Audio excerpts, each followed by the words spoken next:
And now for something completely different. Get on with it. Yes, get on with it!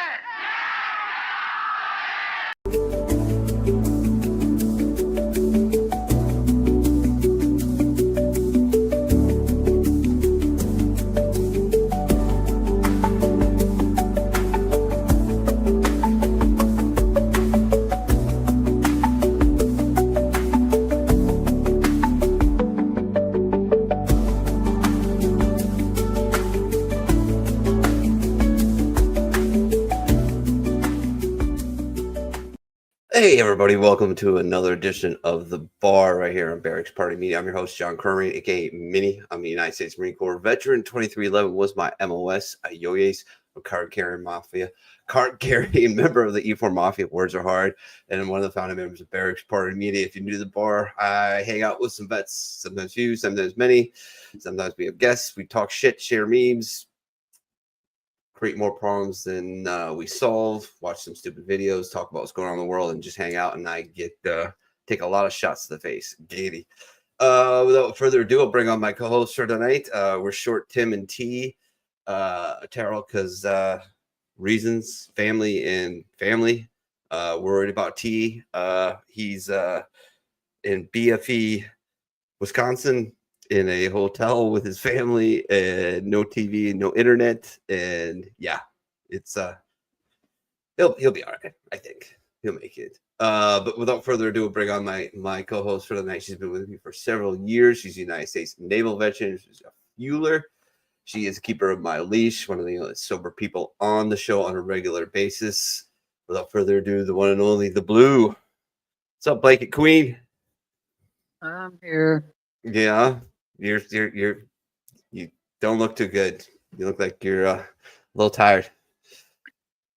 I am. I've had work and then other things I had to do, and I got the house to myself tonight, but Ooh.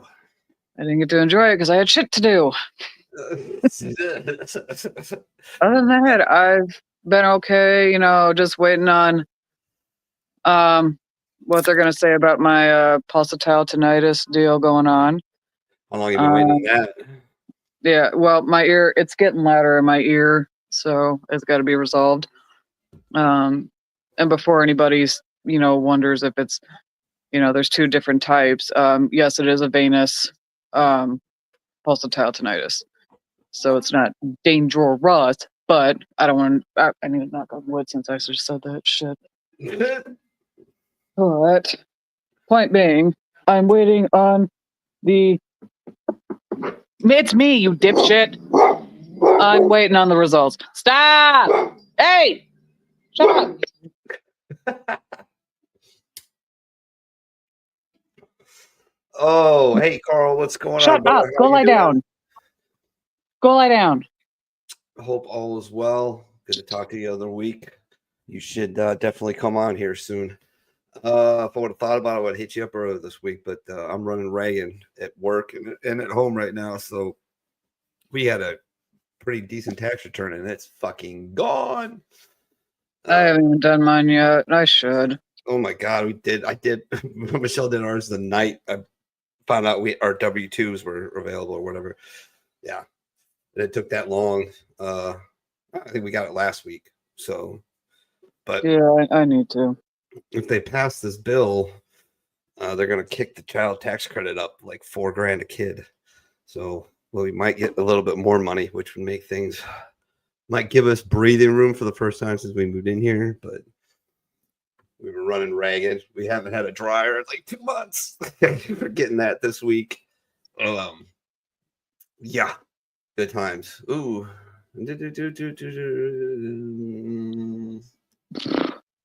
All right. Oh, good. Yeah. Anyways, so fuck fish tanks. Why are you getting a fish tank first off? I didn't get one. I was given one. You can say no. Yeah, no. No, I couldn't. Once it was made available. You want it? I'm like, yeah, I do. And then I spent the better part of the entire day. Well, I went to James's basketball practice, which was enlightening watching a bunch of 6-year-olds try and play basketball. Half of them were lying on the ground. James was going off in random directions. They're going the wrong way, or they get distracted by a line in the in the court. But yeah, I went after basketball practice, which was fun. The grandparents came and whatnot. I took a 25-minute drive to northwest Cincinnati to an old pet shop I used to go to. I opened up the door, it's cleaned out, closed. They're like doing a real estate deal, and I walk in the middle of it. And I'm like, oh well, that's great. Drive 25 minutes back to home, get all the stuff I need, drop the money, come back, assemble the tank. Filter doesn't work. Great. Take it back. They try and figure it out. No, I said, all right, we'll just exchange it for another one. Make sure it works. They plug that one in. It doesn't work. I'm like, fucking fuck. They give me my money back for the filter. I drive all the way I drive about 5 miles the wrong way. That place that I thought would happen. That's a John thing. Turn around, go 20 minutes the other way, 15 minutes past my house, finally get everything I need, come back, put it all together. All we need is fish now.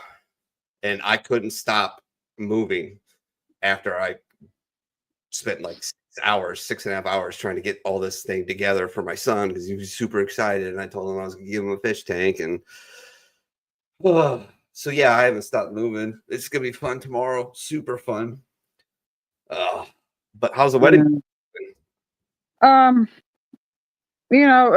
pretty good. I got my great aunt, who's going to ordain the ceremony. Nice. I was going to invite my cousin anyways, but she's also a photographer. So I was like, hey, would you mind if I hired you as my photographer? And she's like, oh, I can't. My work schedule won't allow me. I'm like, this is in like November. You have plenty of time to ask for that time out. But, whatever. It is what it is. And I told my mom. My mom's like, really? So my mom was not pleased. I got to talk to my brother's future mother-in-law to see if she's able to make up the vegan and gluten cupcakes. But I also want to talk to her about having, her bake the cake just for me and Jason at the ceremony, and then everybody else gets like the cupcakes and whatnot. We're gonna have vegan cupcakes. There's going to be regular cupcakes, but you also need to realize that there's vegan in my family too. So shut the fuck up, John, and get over it. I'm going to try one just because. They're not bad. Try one. They're not bad. They're really good. I accidentally deleted somebody's comment. I'm sorry. I think his name was Christian. He was reaching out for help. Shit. I fucked up. I saw the comment. I do see that it was a Navy yeoman, so welcome. We appreciate you coming here, and we hope that we can bring some kind of humor into your life. A little bit. As far as like reaching out, man, pound the usual channels until they can't say no to you. That's all I got. I don't have any special place to send you. Just pound the channels, and if you need to DM one of us, it's not that big of a deal at all. Also, if you're a millennial veteran, there is a group called Millennial Veterans, and they do have people who are well versed in law as well as social work and whatnot. So, if you need the assistance, we can send you over to there. But without further ado, let's get on with it. Right, dude. Why didn't you call me? I used to be a breeder. I don't know. I didn't know you were. Blue, I can borrow an iPhone 10. I'll be there weekend. Jesus. I need a real. I need somebody that's not going to be trying to slip the phone underneath the dress as I'm walking by. Hey, I still have to find the dress, and I'm just like, it doesn't have to be fancy. No, simple is better. I'm particular about what kind of dress I want. I want one with sleeves and, incorporates black and purple and fits my style. And I don't know what style I look good in. So you're going to have to try that sometime. Yeah, you're going to have a lot of fun. Yeah. That's what everybody says. Oh, the planning of the wedding is the most fun. And I'm like, No, I'm an anxious they're mess. all liars. They're liars. It's just like, oh, you just wait till you have kids. It's gonna be so great. It's like, no, fuck you. Like I had moments today with Edie, and I do like every weekend, where she just is all about the dad and ham and cheese in it. And I got a great picture. I might put it up later. She just totally ham and cheesing on me, and it's so funny. But then there's the times when she wakes up and cries and screams for 15 minutes. She's in her full terrible twos, like full on terrible twos. Yeah, that'll do it. It's fucking awesome. I mean, this happened last weekend. I come in, I think it was Sunday. I come in, I wake up from nap. I come out into the living room. Edie is on the arm of the sofa and does a Tony Hawk 720 flip off the side. Eats shit right on the ground. Bam. Sees me out of the corner of her eye, starts crying, looks at mom, and points at me like I did it. Yeah. Just threw me under the bus, even though I didn't do a. I mean, she just looked at me, looked at mom, and just pointed right at me. Daddy did it. Like, what the shit? You, like, oh my, oh man, little girl, So red hair. I actually got some good news. It's not good. It's good, but it's not good. Okay. And it involved my brother, one of my brothers. He was engaged to this woman that a lot of us did not like. And saw a lot of red flags. Like, she called my nephew one time stupid. Ooh. And then try to blame the pregnancy hormones, and I was not enthused with that. Yeah. And then after Harlan, her son was born, she stopped talking to my nephew Renzo. Just completely, blatantly ignored him. And Renzo was kind of hurt about that. And Renzo's a very sweet 5-year-old boy. He's very easy to get along. He's the sweetest little thing. He may drive you up the fucking wall some days, but he's a very conscious and selfless boy. And so I found out from my mom that they are no longer together and they are not getting married. And I was like, oh, yes. Oh, thank God. Because I can't stand that fucking heifer. I can't stand that bitch. And especially how she was treating my brother and how she was acting and how she was more worried about what everybody thought about her. And then she's, saying all this shit about my mom and to my mom. And I was like, you know what, but I almost showed up at her doorstep one day when she tried to cuss my mom out. Oh, don't do that. I was about to. That's how you go to jail. That's how you go to county. It would have been worth it. Would have been worth it. They make you do in county, right? I don't care. Toss the set. I don't care. Would have been worth it. What movie is that from? You know what they make you do in county? Toss the salad. I can't remember what that. I can't remember. Yeah. But yeah, no, it's been a very, very busy week. I had a medical emergency last week. I could not sleep for 36 hours, and I was having an extremely difficult time going to sleep. And I literally went to the ER because I had no idea what was going on. I've never had that kind of sleep deprivation. Like, the last time I was sleep deprived was in boot camp. That was over 15 years ago. Yeah. And I'm like 36 hours, almost going on, 40. And I'm just like, I can't go to fucking sleep. No, and they gave me the meds. The meds didn't kick in until like 2 fucking hours later. What'd they give you to go to sleep? What's it called? Did it start hydrocortisone or not cortisone? I don't remember what it's called. It's basically a sedative that they give you before and after anesthesia. Oh. And they gave it to me, and I didn't feel anything for like a good hour, and that was when it was supposed to kick in. And then I was starting to panic because I called the VA hotline. I'm like, I don't know what to do, and I felt like I was literally going insane. Yeah. I was like, I literally had the thought of, oh my God, I'm never going to sleep again. And you call me mental all you want, but that was a legit thought I had. That's not mental at all. Have you ever seen like been diagnosed for your mental health? Because you sound like you get manic shit sometimes, like I do. Oh yeah. I was Okay. manic. I was up pacing. I didn't know Yeah. what to do. Jason was starting to worry because he's, getting concerned. And it got to a point where when I was on the phone with the VA hotline, my left leg started to feel numb and weak. And then I got very concerned. And of course, it was a nurse on the phone with me. I'm like, my left leg just got very numb and very weak. And he's like, just now? I'm like, just now. I can't walk really. And so I had to call the paramedics to my house. Oh boy. And luckily, I asked them, I asked the 911 operator, I was like, hey, when they get here, can you tell them to come in very quiet?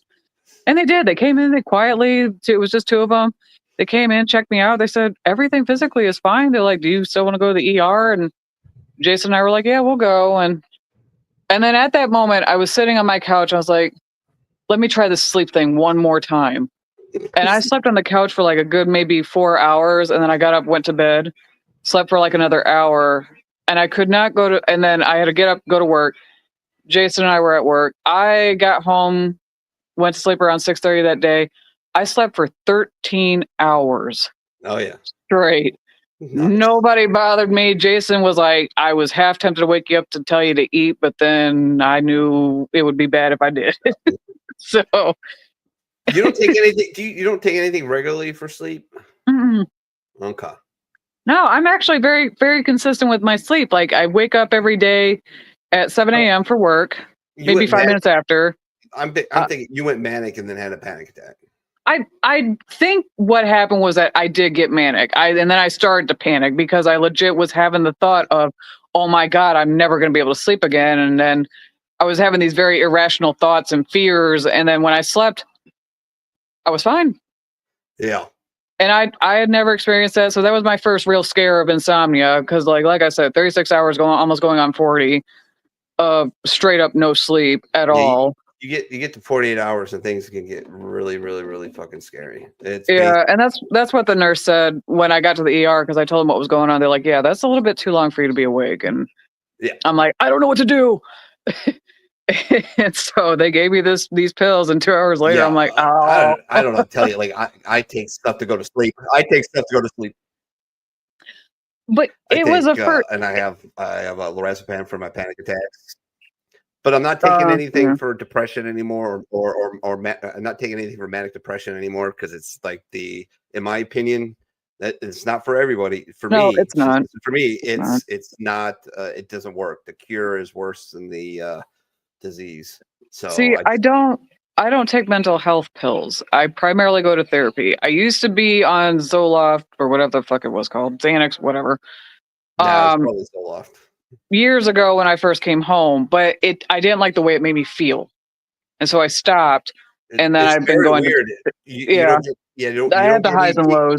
Yeah, it levels it out, and But I went to therapy for a very long time. Was on CBT therapy, and that worked wonders for me. Okay, and so I don't necessarily. I have ways of helping with my, panic disorder. That are not medicine. Yeah, there's tricks. There's all kinds of tricks you can do. Michelle does. She knows to do a couple if it happens when I'm driving, which has happened a few times when I'm driving. I get all fucking. I just go, and she one of the things is like making me like call out every detail, which is funny because one of the things that makes me go is I'm hyper vigilant and something sends me off, and then boom. Here we go along for the ride. And the trick is to bombard the brain with that shit. Like tell me the speed limit, what's the name of the street, what's the block number at 4600, whatever, what's that car, what year is it made, blah blah blah.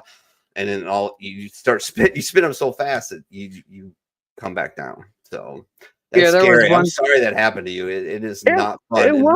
It was a first for me in like a very long time. Like I had insomnia a couple times where, you stay up late at night and then you go to sleep like in the day and your sleep cycle was fucked up. Yeah. But like, I'm a very schedule like person now. I'm like in my 30s. I can't, if something goes past 9 o'clock, I don't want to fucking be there. And so like, I wake up at 7 a.m. every day, every weekday. I get Yeah. home, and then we usually go to sleep around maybe 10:30, 11 o'clock. Midnight at the very latest. But that was a first for me, and it made me very conscious of like things like this can happen for some reason. And I think what was going on that made me go into the 36 hour of no sleep was I was having an anxiety attack the night prior.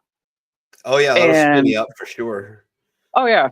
And my thing usually with anxiety attacks is that I would go for a drive to Really? That would be the yeah, last actually. thing I would ever do. No, Is get in a it car. works. It works for me because then I turn on my music and I sing, and I'm more focused on the music. Be I honest, got pulled over one time by the state police because of that. I want to hear this story. I want to hear the conversation. Tell me the conversation. It had to have been like a few years ago, like back in 2020, 2021. It was when I had back-to-back medical emergencies. I had to get my appendix taken out, so that was an emergency surgery. And then a month later, I had a heart attack. Yeah. So I think mentally my brain felt hijacked at that time because it was two invasive procedures that had to happen. And so I'm driving on the road, it was late at night. My parents basically knew that it was becoming a nightly thing where my anxiety attacks were so bad that I would have to get up and drive at whatever time of the night. And my dad would be in the basement. He'd hear me leave. He'd be like, be safe. And this time it was like maybe 1 a.m. or so. And I'm driving down the two-way road. And at one point when you start getting close to my town, the two-way road turns into like a four-way.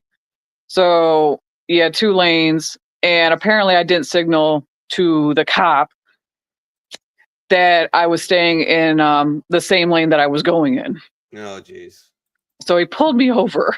And I'm like, why are you pulling me over? He's like, well, you didn't indicate that you were staying in your lane. I'm like, I didn't think I had to if I was going to not move. Right. So he's asking me, he's like, why are you driving so late? And I was honest. I'm like, right now, sir, I'm having a very bad anxiety attack and I sing in my car to help my anxiety. And he just sat there and looked at me. He's like, you sing? I'm like, yes, I sing in my car for my panic attacks. Is there anything else you need from me? No. Have a safe drive. It's just like you should have thrown in. I get in my car, I drive, and I sing. You sing, yeah. You sing, yeah. And I smoke crack. And it just just play it off like nothing and just fuck with them. I pulled that trick on cops a couple of times. Like if you shock them, sometimes they'll just if you can make a cop laugh, you're fucking golden. You're gone. You're gone. I don't think I could with my town cops because some of them are complete. Well, Michigan State Police are very. They're bored. Trust me. You can make them laugh. But yeah, it was me. Over speeders, man. Well, cop sucks. Here I am dealing with my anxiety, and I get pulled over. I'm like, oh, fucking great. Fucking the cop's like, you sing while you're anxious? I'm like, it helps me. Is there anything else you need from me? Nope. Have a good drive. I'm holding on to one next time I get pulled over, which I've had a couple occasions to get pulled over, right? Yeah, be like my friends call me Whitney. Yeah, exactly. I want to smoke crack and get in the bathtub. But I get pulled over and walks up for speeding, let's say. And he's, do you know why I pulled you over? And I'm like, no, sir, not really. Well, you were speeding. Don't tell me how to live my life, Gina. And just wait to see what happens. And the thing is like my license is tied to my weapon. So like if you run my plates, they know I'm armed. And so it's gotten me out of a couple. I was speeding twice, and one time I ran a stop sign because I was in a neighbor. I was taking this goofy way back home because GPS was being Looney Tunes, and I just didn't fucking pay it. Boom, just went right through it. And the cop was pulled up right behind me. I'm like, fuck. right, hands on the wheel. Let's get ready for this. And he just fucking maybe 2 blocks turned off. I'm like, oh, fucking guess he's like, I don't want to deal with this shit. So, which I get to a certain extent, like, but I mean, you cite me for running a stop sign. Like, I'm armed. My hands are going to be on the wheel. I'm going to tell you I'm armed. What you want me to do. And you got to cite me, whatever. But I guess, like, if they have to take the weapon and touch the weapon, it's a fucking nightmare of paperwork. So, yeah. Sometimes that works. Whitney Houston, the singing crackhead. Yep, exactly. All right. Let's get to it. Let's do some videos, some stupid videos, funny videos, interesting videos, and then some memes as fast as we can. Get Blue to bed. And I got to check on my fucking fish tank. See if that fucking heater's gotten to where it's supposed to be. Played this guy a bunch. You know him. You love him. Mr. Neil Brennan. Be honest. How many of you believe, by round of applause, that men actually want to get married? You force us to do it without shame or regret, and the pimpier shit you do is you convince us it's our idea and that you're doing us a favor. So you see these goofballs online like, baby, we may be the happiest man on earth by doing the thing that only you want to do. Hashtag she said yes. I feel like it should say hashtag me too. Now. I had to because, See, yeah. Jason, when he asked me, he told me that he had talked to my mom about it. My mom was asking him, so when are you going to do it? And he's like, well, I don't have the money for the ring, blah, blah, blah, blah, blah. My mom's like, you are going to be poor no matter what you do, even if you have the money. She's like, broke. Yo, she said, just do it. You're going to be and broke. Jason's like, you know what? You're right. And he went and got the ring, and he made a good choice and went from there. Yeah. So I like that, man. I'm very happy. My mom likes him a lot too. She's like, this is the only guy you brought home that I am genuinely happy about. I'm like, damn. He's a good dude. He's just a good dude. He's just a good dude and a nice guy. He is. He's a pain in the ass some days, but of course, we're men. We're gonna do that. We're not chicks. Stop pretending that like being like more like a chick would be better. It'd be way worse. You want to hear what his brother said? He not really. Ever since the whole breakdown of me blowing up on him, he's been feeling like he's paranoid to do anything around the house because he's afraid that I'm going to get on his shit. I'm like, it's not about being paranoid. It's about cleaning up behind yourself and taking care of the house and being an accountable adult, responsible. And I guess Jason and I got in a fight a couple weeks ago. I mean, like a huge blown argument in the morning, whatever. And Jason didn't tell, his brother the details of what happened, but he did say that, we had an argument and then we were resolving it. And Jim in his dumbass state was like, I'll never get married. And it's like, good. You be doing womankind a huge favor. Hell, don't even date us. Don't even date a woman because you be doing us a huge favor by not doing that.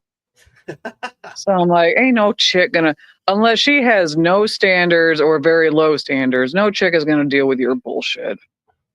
And unfortunately, we are not men. We're not dumb like you, so no. It ain't gonna happen.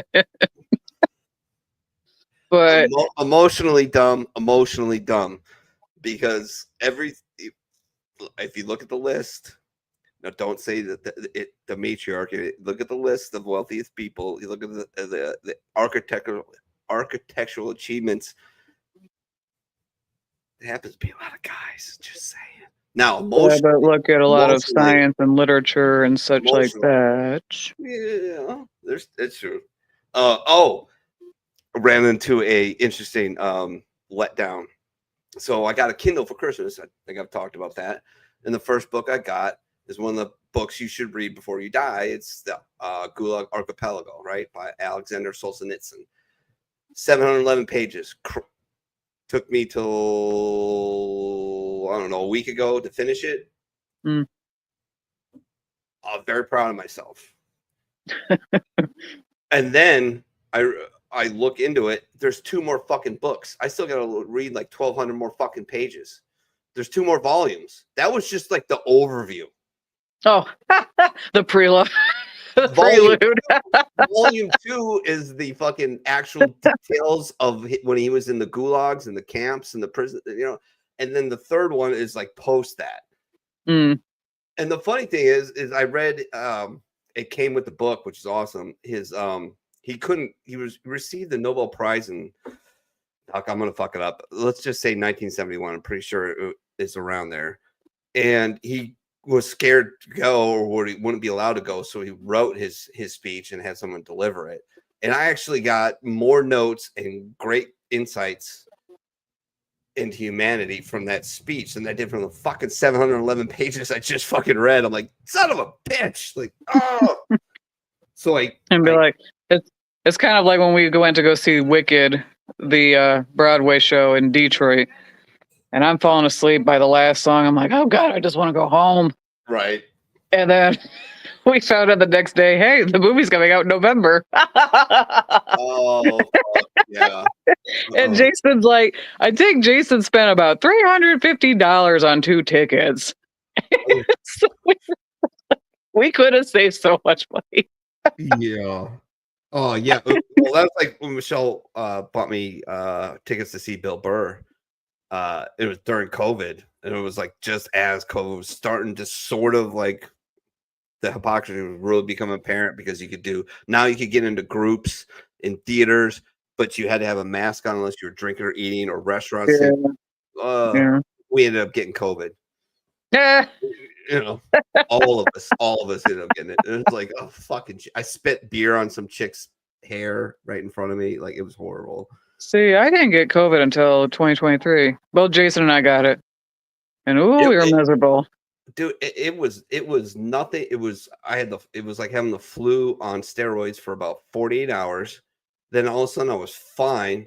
Oh no, I was just really tired for about 10 days. No, The flu I just had, I'll take COVID, that COVID strain, whatever it was, over the flu that I had like 2 weeks ago. I was bad for like a week and a half. The flu I had, so it came like temporary, occasionally. Yeah, right. Frequently. Okay, occasionally. Come on. The world wouldn't be here if we didn't do it. Did it all frequently. Yeah. But I got sick with the flu. It came like very intermittently, and then it knocked me off my feet for like a good week or so. And like I'm still dealing with it afterwards now. Like I'm still coughing and whatnot. But like COVID, when I got it, I was good down. I was down for like a good week, and it sucked. Like we had an incident where we legit thought I was gonna have to go to the ER because I was having trouble breathing at one point for like a good 15 minutes. And then afterwards, I had never felt so much lethargy in my life. Yeah, And I'm still dealing with it. I still deal with the lethargy. Like, even if I'm not doing something that's so strenuous throughout the day, I just come home and I feel like I've been out plowing the fields all fucking week. And I am so tired and I am so exhausted. And like, I've been dealing with it ever since. And it's just like, I've never felt this tired in my life. And it's like, no matter how much sleep I get, it's just like, it's not enough. So... Now, this next one is, anybody who's in a relationship could probably relate on one level or another. Sometimes Michelle will have really bad allergies, and she won't take an allergy pill, and she gets really bad. Like, she'll have snoring, she'll like cough herself up from a deep sleep, and I'm like, fuck.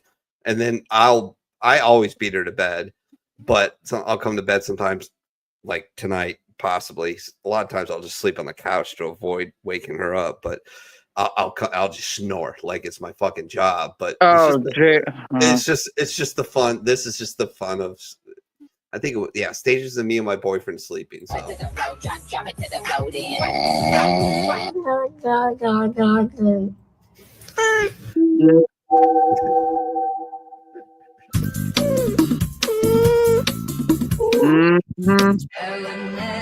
Aww. I do this all the time too. Talk in my sleep.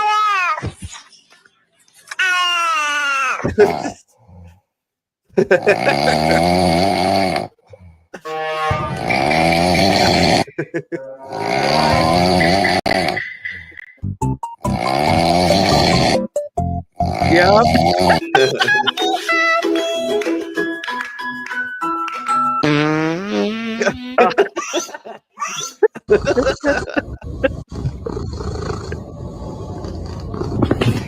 Oh, for real.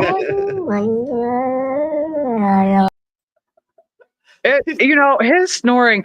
So when we started dating, we didn't really start staying at each other's house or like me sleeping over at his house until like maybe 2 months in the relationship, or maybe 3. I don't remember. But when the first time I heard him snore, I was legit like, "Oh my God, no, no!" And I thought it was like a one night thing. And then the next night he did it, and I was like, "No!" So I told him, I was like, do you know that you snore? And I showed him a video of how he snores. He's like, "Yeah, I know." I don't give a shit. It took 2 fucking years for him to realize, oh, I need a CPAP machine. Yeah. And so finally he got one, and he's been sleeping a lot better. But there'll be times where, like, when he has a CPAP on, and it's the nostril kind, it's not the one that actually goes over your whole mouth and all that. You shove these in your nose, and it streams the air in. And there'll be times where in the middle of the night, he'll like pull them out, and all you hear is this loud, like high pitched squeal, and the air just. And I wake up, and I'm like, "Put your shit back in." He's like, "Why are you so mean to me with my snoring?" I'm like, "Because if I can't sleep, you're not going to sleep." Oh, Jesus. So it took me 2 years to finally tell him that, you need a CPAP machine. And he took it to heart finally. And now he's got one, and he's sleeping much better. He's not waking up as tired. He's breathing a little bit easier, and he's not as sick as often. He's not. It didn't take him 2 years to realize it. It took him 2 years to do anything. No, it took him 2 years to accept it. Yeah. But like, oh my God, dude. No, that first time I heard that first night, I was like, I like you so much. This is horrible. I was like, there is no fucking way. His brother is just as bad. Like, you can hear this fucking dude tearing down his forest. It's almost comical. It's so fucking loud, and it sounds like I am not joking when that's exactly how it sounds. You can hear this shit with a shower on, and the shower is right next door, and I'll be taking one, and I can hear it. I'm like, oh my God. And then he stops breathing, and then he wakes up and but it was funny one time because he stopped breathing, and the alarm was going off, and I sat there and I was like, that alarm's been going off for about 5 minutes. I was like, I should go check on him, but who am I to interrupt the good Lord's work?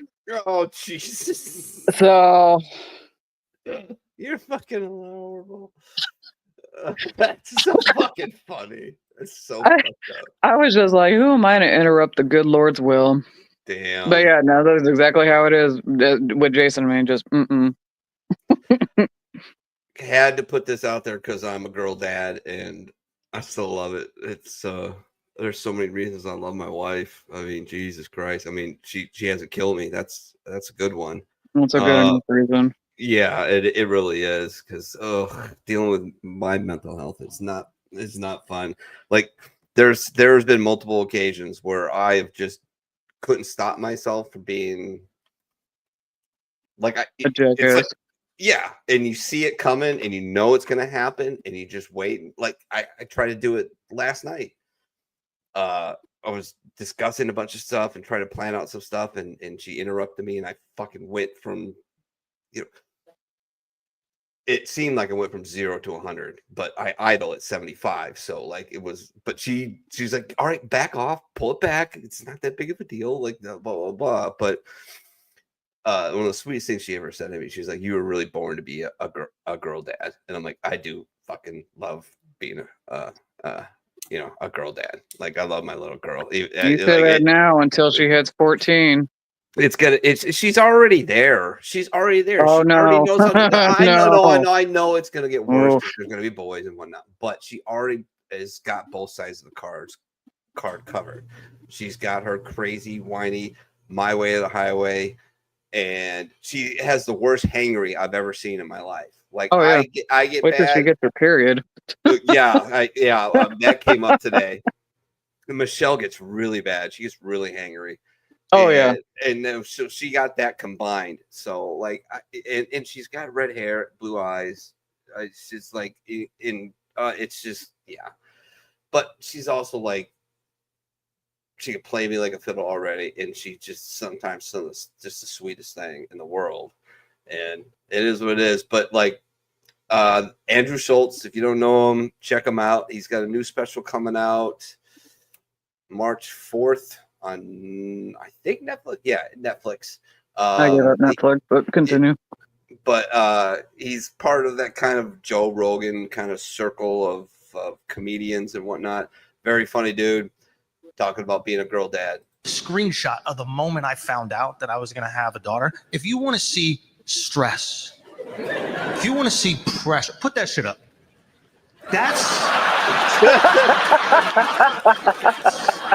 This is the pressure of knowing no matter what happens to your daughter, it's dad's fault. When you're a girl dad, no matter what happens to them, it's our fault. Okay, I miss one volleyball game. She starts an OnlyFans.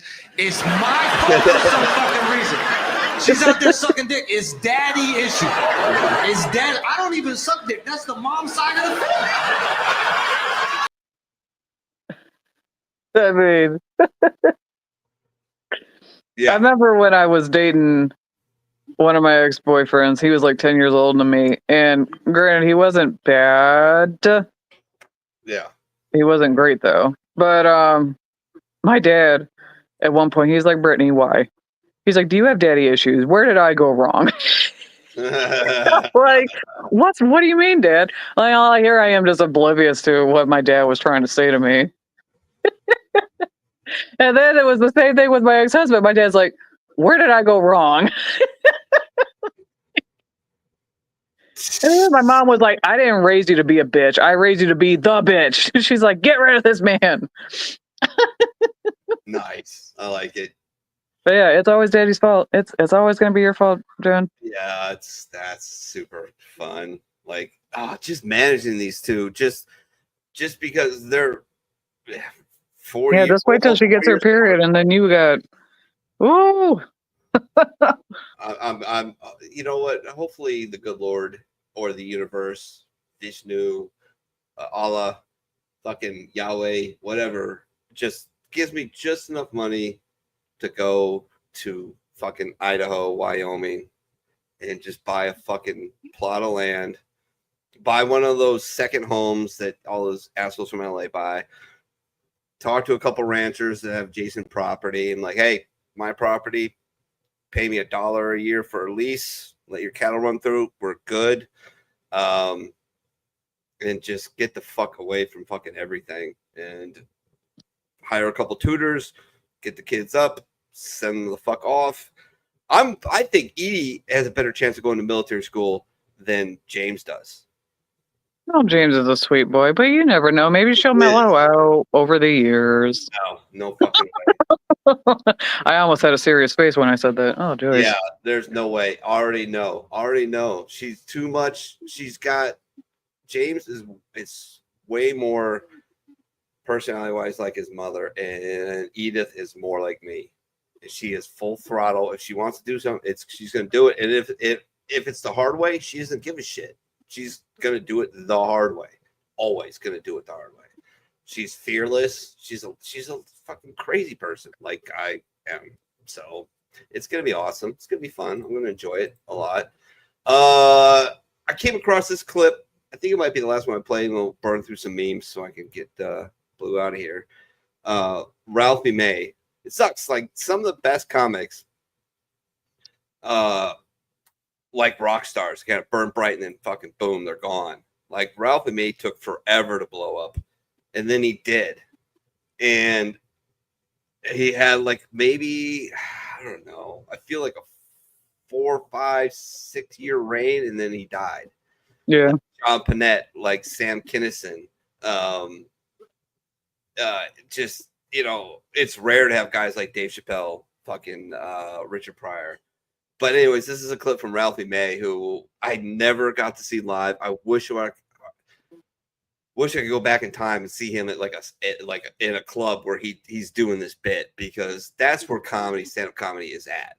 I'm a junkie, and I know that's where it's at. It's low ceiling, it's 200 people max room, and that's where fucking stand-up comedy just crushes. Where it's just, you had the best fucking time of your life, where I've just lost my damn mind, crying, cheeks hurting. Like, I've seen Dave Chappelle like that. I've seen Mitch Hedberg like that. D. Ray Davis, Charlie Murphy. D. Ray Davis, I've seen so many times. He recognized me after like, I think it was like 3 or 4 shows. And he prank phone called my first ex-wife. Well, my only ex-wife, actually. He was doing the meet and greet. He's like, "Yo, man, what's up?" I'm like, "Hey." He's like, "Fuck." Doing the thing. He's like, "Did you pay?" I'm like, "Yeah, dude, I paid." He's like, "Oh, no." I'm like, no, cool. It's fine. Let's just take the picture. I'm like, "Oh, can you do me a favor, though?" He's like, "You going over to Arnie's?" I'm like, "Yeah, I'm going over there." He's like, "Well, we'll do shots." I said, No.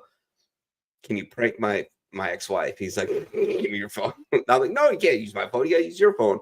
He's like, "She won't answer. It's a blocked number." So he used his girlfriend's phone and called her. And it was epic. It was on speakerphone. It was priceless. I'll never ever forget that. But anyways, as I ramble on, and Blue wants to shoot me in the face with a bazooka. Ralph, hey. And see 2 girls just having drinks with each other and go, "Ladies, here's 2 more cocktails. Enjoy yourself. My name is Ralphie. At the end of the evening, either of y'all are looking for a medium penis, I'll be right over here." What? Within 45 minutes, one of those 2 girls will come up to me. "Did you brag about having a medium dick?" "Yes. 6 inches to the base. Legit measure." I'm not trying to kill nobody. What? Well, dicks. It's like a coffee table. It looks nice, but it ain't good for shit. Okay? Those big dicks, all those boys want to punch you in the liver, not me. I'm a lover, not a fighter. Those big dicks, your pussy's up. That's right. You all know a girl in college that made a lot of bad decisions, and now's got to tuck her pussy wings into her panties. You know. And pussy looks like a washed wallet. Oh my God. See, I've had my fair share. I know that sounds like a hoe thing to say, but anyways, I've had my fair share of experience with different men. And it's funny because it seems that the actual big ones, because like I was with a guy very short term. He was a 9er. That shit hurt. Sex was unenjoyable. Like I was scared to do it. I'm like, I don't want to. Stop touching me. But it's always the big guys. They don't really brag about it. It's when you get the small dick shrimp cocktail party. They're like, you couldn't handle this, and you're like, handle what? My giggles, or what are you talking about here? But yeah, like we ain't trying to get scrambled on the inside. We want to feel good. We don't want to feel that nonsense of just pain and then waking up going, shit, I feel like I have to shit, but I can't because it's actually my fucking everything else fucked up. Literally. I know I'm giving out way too much female information. No. It's great. It's I'm average dude, and it's fine. It is what it is. Like it's. Man, it sounds stupid, but it's more important the connection than anything. It's also like the equivalent of women that say this pussy will rock your world, and then guys are like, it didn't. Yeah, exactly. Like it didn't. No there's nothing to brag about. Don't do it. Like Yep, you know, nope. just enjoy. Just fucking have fun. Go crazy. She said, Edie be like, I try to stop it, Dad. You Bart Kreischer bit. Yeah. Oh. Yeah. If she's if I could compare her to a stand-up comedian's daughter, which is weird, she'd be Isla for sure. Like, you know, mapping out when mom has to go to work and when I could pull her to school early, and you know, she hops in the car and goes, all right, fat boy, fucking go-karts and fucking shit. Let's go, let's roll. It's mommy, it's dad and daughter afternoon skip day. Let's do this. You goddamn right, I'll do it too, for sure. Oh yeah, Dad used to drag me and Taylor, not drag, but he'd be like, let's go to Detroit. And it would be during like summer vacations, and my mom, she was like telling him, don't spend too much money. But then every day we'd be going to Detroit, just like, we're having the best time of our life. We're going to Belle Isle. We're going to the mall. David Buster's. Woo! Like, we would have a blast in fucking Detroit. And Mom found out because Taylor opened up his mouth. And she's like, and then she got mad at Dad, and Dad's like, I ain't taking you anywhere, you fucker. Yeah, there you go. Yeah, don't take the rat. Dean said, yeah. If you guys following the show, I played, you know, a lot of Fat Electrician shit, and the Fat Files is his one of his sub channels. Jesus Christ, he's on like 3 or 4 shows. Like I think he's doing his main channel, the Fat Files, Unsubscribed, and I think they're doing he's doing another channel too. Never in a million years come on the show, but I would love to have him. It'd be hilarious. But they did a 14-minute video on the Fat Files about Little Caesars. Yeah, I've seen that. Another restaurant chain started by a Marine. What the fuck is with Marines and starting like gigantic restaurant chains? But yeah, it is a hilarious fucking video. And I used to live on Little Caesars because my parents were divorced. My mom lived in Milwaukee, my dad lived in Green Bay. And there was a Little Caesars, like literally, like you could probably walk to it. You could walk to it faster than you could drive to it. Oh yeah. So we just walked to it, grabbed the pizza, came back, and me and my dad Dad bachelor living by himself, divorced. Little Caesars pizza for his son, and it's when I was dating my college boyfriend, we were together for about 2 years, and then we split up the first year of my Navy career. And we would get this Little Caesars, but we only got it because the ranch at the time was good. Like it was like the ranch that they genuinely made, or like, you know, whatever. And then they started cheaping out for this fake fucking ranch, and we're like, what the fuck is this? So we stopped going to Little Caesars after that. I'm like, I don't want to go there. The ranch tastes like shit. Like, but it used to be where we would get the $5 pickup, the $5 hot and ready. Yeah. I don't even know if they still do that anymore. Yeah, I think it's like they upped the price by 55 cents or something like that. But yeah, the best part of Little Caesars is the crust, because that's the only thing they make in house. Like, yeah, everything else, it's just cheap. It's cheap shit. Get over it. This is what we're selling you. Nope. Nope. After they changed the ranch, both Matt and I at the time, we were just like, see, you went wrong with ranch, you Midwestern. It's such a Midwestern thing. Ranch is fucking disgusting. I'm very particular about my ranch. So like the diner that's just not even too far from my house. Oh, hell no. Oh yeah, absolutely. I can't. I'm allergic to pests. I'm allergic to like mold and whatnot. But the diner that's not too far from our house, I like their ranch because it's homemade. Yeah. And it's cool and it's smooth. It's not tasting like this fucking sour tang in your mouth. Yeah, I put my boyfriends in eras in my life. Yeah, I had a college boyfriend, then a military boyfriend / ex-husband, then I had a post-military boyfriend. we all do that shit. We all do that. I mean, I don't put my boyfriends in there because there was just a one time in college. Just kidding. But like, no, there was eras of girlfriends, and I can see the evolution. And I was a late bloomer to begin with, and so like I didn't really kind of even remotely figure shit out until I met Michelle. Like Millicent was probably would have went forever if she didn't get sick, but like one of us would end up dying in some weird circumstance. Like I don't know, she was a crazy person. So was I. So he put that together, and eventually, I don't know, we would have like drove off a bridge like accidentally, or I don't know, something would have happened weird. Well, it's like I tell Jason, I'm like, the 2 years I was single during COVID and whatnot, I was perfectly content being single. Well, it's And then a I good started time to getting be single. It was COVID for sure. Well- The worst time to be in a relationship. I didn't. depending on what that I was guess during COVID. Well, at the time when I was single in like 2019.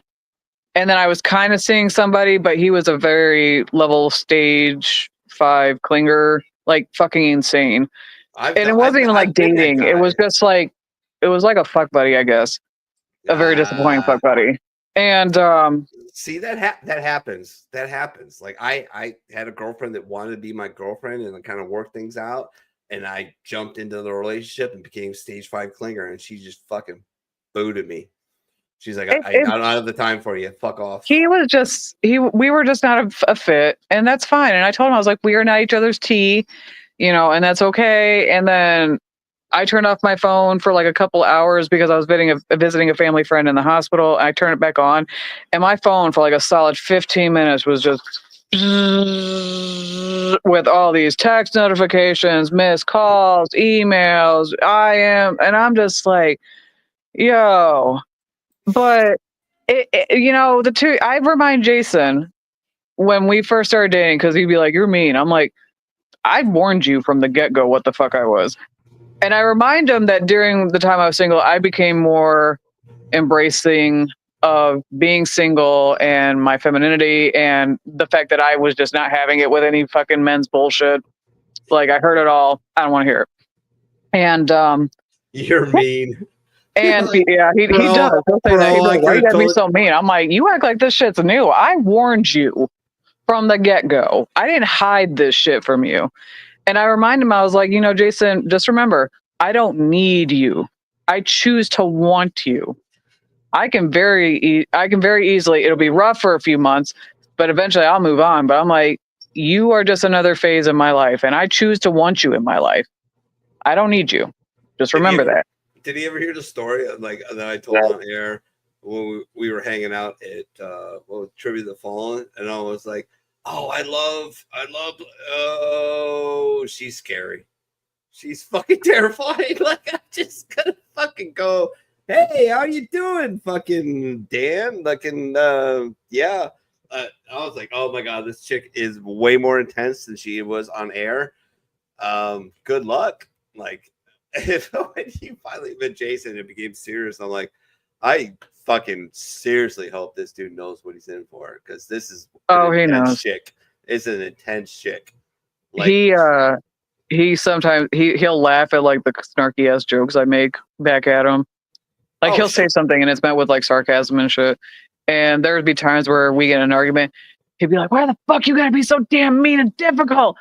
I'm like, again, I didn't lie to you about this shit. I didn't hide it. Continue. You just remember the you made the choice. Jesus. All right, moving on to memes. Yeah, let's get the memes done. Let's see if I can find it fucking quick enough. Jesus Christ. Why is this? Oh, that's because I'm in the wrong fucking chat. That's why. There we go. Let's see. Oh, by the way, as I'm pulling it up, I got buzzed by a fucking hawk today. I mean, buzz. I'm talking 5 feet, and so close that when it came swooping in, I saw it out of the corner of my eye. Carl alerted me to it a little late, by the way, Carl. And I'm like, what the fuck? I looked up and I saw the whole spread. Got it on the fucking internet and found out what it was. And I'm like, is this the fucking hawk you talking about? To Michelle. And she's like, yeah. I'm like, well, she just buzzed me. So, I had that happen with an owl when I was younger. Just I walked by the wrong tree. Yeah. I went looking through all my trees looking for her nest. I couldn't find it. Oh, yeah. So it's got to be somewhere around here. But yeah, and I'm like, Charlie's a big boy now, my black pussy. Katie, and but still that fucking Hulk could have fucking taken off with his ass. Anyways, without further ado, let's get through the memes. Excuse me.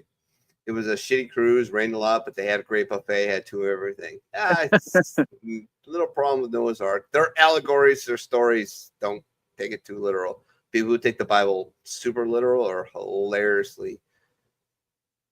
Oh, there's shit wrong with them. Yeah, there's a great thing. Check it out on Spotify. Jordan Peterson. They go over. I can't remember what part of the Gospels, but it's just Jordan Peterson. Spotify.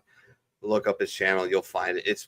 I listened to an hour and a half. They had a Muslim scholar, a Jewish scholar, Christian scholar. It was actually really, really just on a secular level, very interesting. I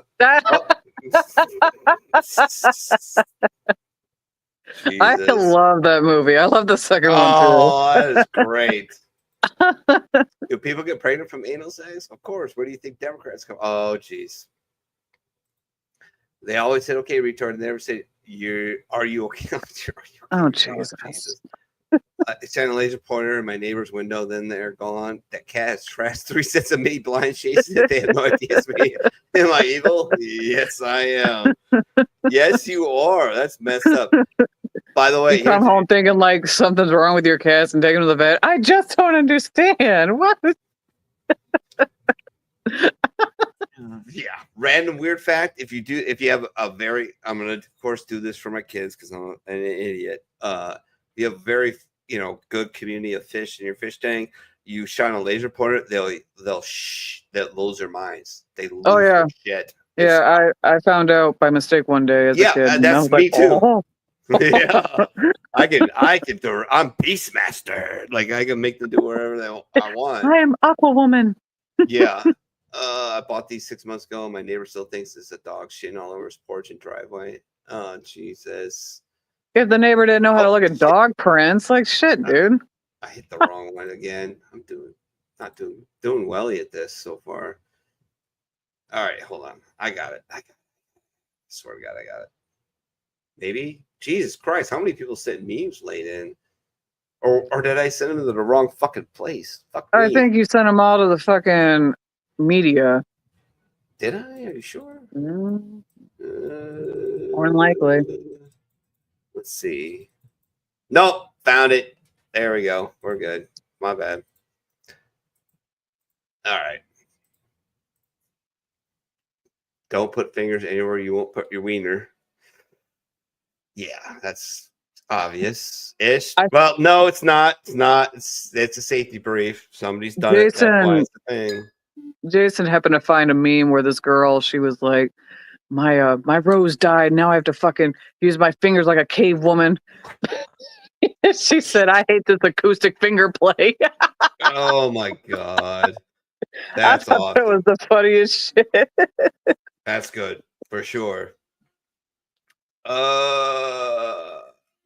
St. Peter starts asking everyone at Pearly Gates to list 5 ways they advance God's kingdom. Oh God.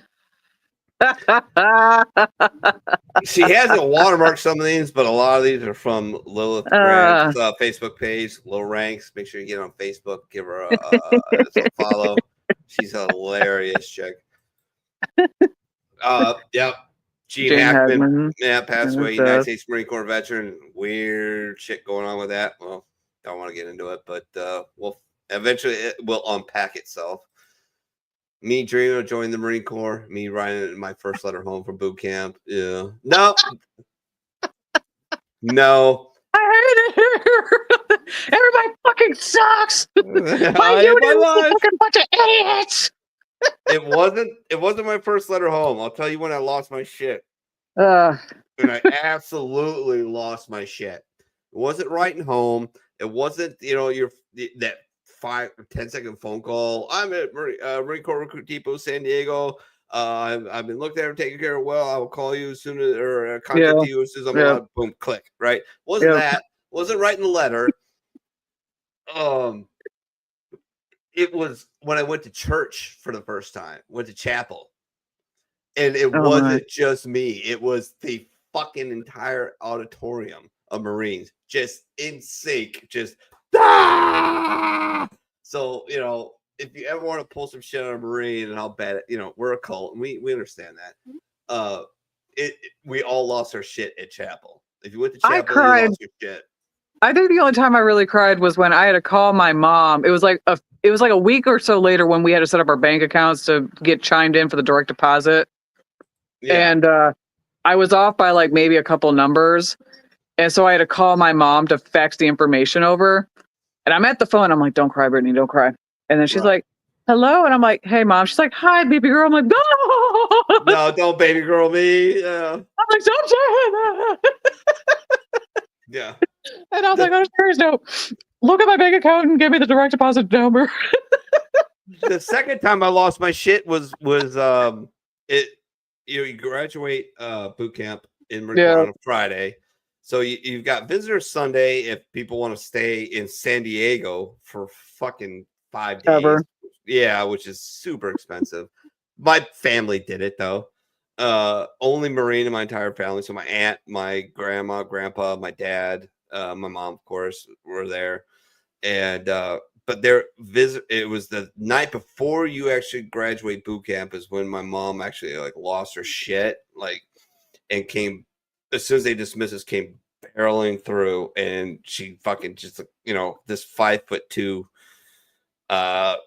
formerly redhead Irish Catholic, just fucking tackles me.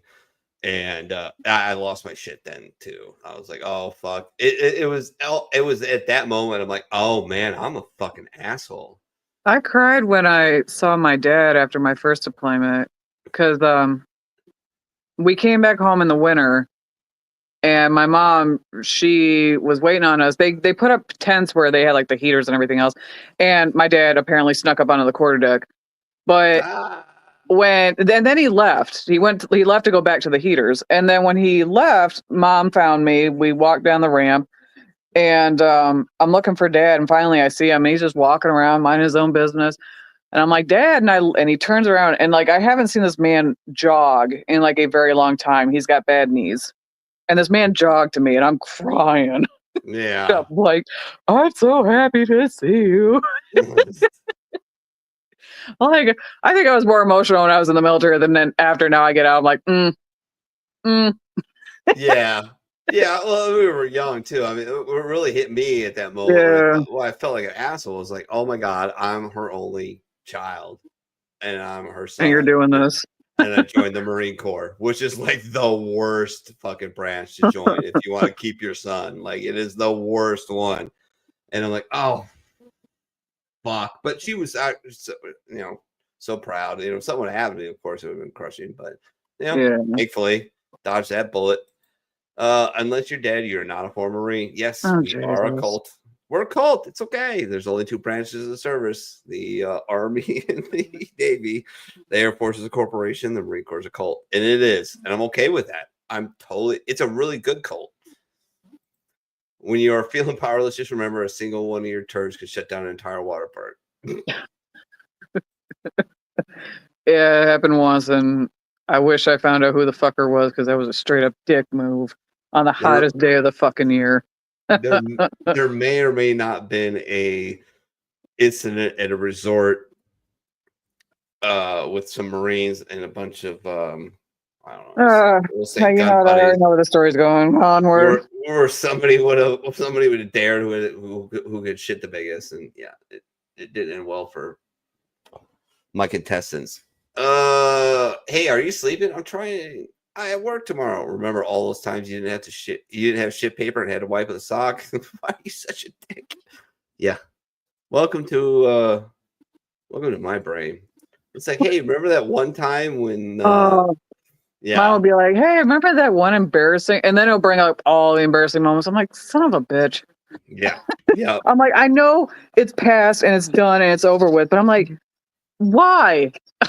Yeah. Why am I thinking of second semester, third period, freshman year when a girl like blew me off? Like, why am I thinking about this right now? Like, why am I thinking about the embarrassing comment or like actions I did drunk, or why did I do that? Why did I pass out and two people had to help me? Yeah. Yeah, I don't like to live up those days either. I have a really, really good day. Sometimes my brain just goes, "Hey, remember that one time when you were in the Marine Corps?" And I'm like, "Yeah." And like, "Hey, do you remember that one time when you were drunk?" I'm like, "Yeah, that was Yeah. a lot of them." Do you remember that time you were hanging out with your buddy Louise And then you're like, yeah, I don't want to remember. you forgot that you stashed a key in the dirt next to your tomato plant, and you thought you were locked out of your apartment, and you thought that it was a good idea to climb on the carport and jump to your second floor window. Oh, Jesus. You remember that? Yeah. And your buddy talked you out of it, and then 2 hours later, when you ran out of beer, you're like, "Oh fuck, it's I right remember here!" where's that now? And I pulled the key out, and he's like, "Are you fucking serious?" I'm like, "Yeah, yep, I'm serious. That just happened. Sorry, bro." Oh, party with the Marines. They said it'll be fun. They said, "Yeah, normally actually you're okay. Just don't do it on the Marine Corps birthday. It's gonna end horribly. You might, well, you might end up like having to deal with a body or something. Like, I don't know. I feel like water solves all problems. Want to lose weight? Drink water. Clear face. Drink water. Tired of a person? Drown them. Yeah. I mean, that'll work. Ish. Mm. When you mentioned to your Marine friend that you're having a minor conflict with someone, want me to kill them? No, I don't want you to kill them. Oh, God. There's going to have to be, like, we're going to have to hire Israeli fucking, like, bodyguards if Poop comes up here to visit the house, because we go out drinking, it's going to be, we're going to have to go to the Legion, because the only place we can't get in, like, legitimate serious trouble. If we go anywhere else, it's gonna be on, because me and that dude I hate to interrupt, but I have to pee really bad and I gotta run. So just 1 second. Go run. The map of North America, well, at least some of it.